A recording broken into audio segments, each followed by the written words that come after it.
Un immense travail qui a profondément changé le territoire, en particulier le département. On a eu l'occasion ensemble avec vos élus du village olympique, en effet, à Pleyel et autres, d'inaugurer successivement les infrastructures qui vont rester et constitueront cet héritage. Eh bien, c'est le cas aussi de cette base, de ce centre. Et elle est à la croisée, au fond, de la sécurité et de l'héritage. La sécurité d'abord, parce que pendant tout le temps des Jeux, vous allez l'occuper, au fond, ce sera un 4 en 1, si je puis dire. En effet, une base avancée de la préfecture de police et de ses forces.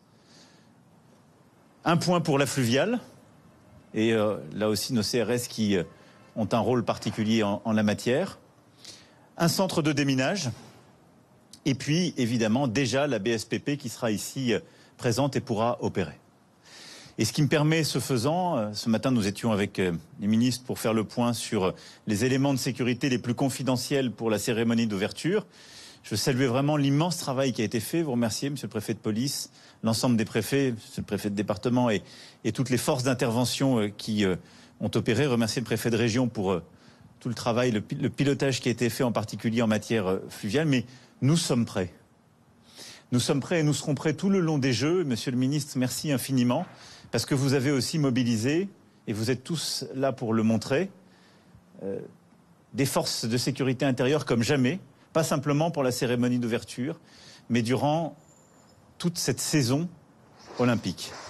Et c'est parce qu'il y a plus de 250 000 femmes et hommes qui ont sacrifié du temps familial, sont sur le pont et seront sur le pont pendant ces Jeux, qu'on va pouvoir les tenir. Et je pense que c'est important que nos compatriotes le sachent, parce que si on pourra être collectivement fiers du pays, c'est parce que vous faites ce sacrifice. Et nous serons là, évidemment, pour vous accompagner, mais je veux vous en remercier. Alors, ce centre, ce sera aussi une part d'héritage.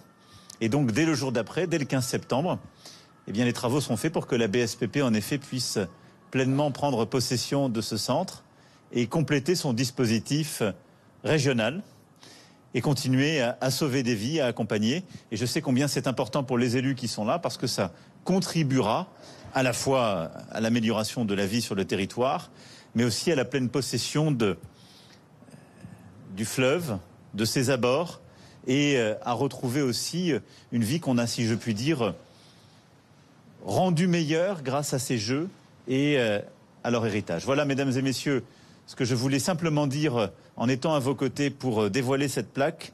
Remercier tout le travail qu'il y a derrière. La Solidéo, une fois encore, pour l'immense travail avec l'ensemble des corps de métier et des services de l'État et des collectivités locales qui se sont mobilisés de la région au département en passant par la métropole et les communes. Soyez-en tous remerciés. Je ne veux pas être plus long. C'est toujours un bonheur d'être avec vous dans ces moments-là.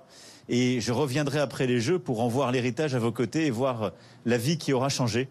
Mais je veux une fois encore remercier l'ensemble de nos forces de sécurité intérieure, nos pompiers, qui seront mobilisés tout au long de ces Jeux et qui continueront de l'être demain. Vive la République et vive la France.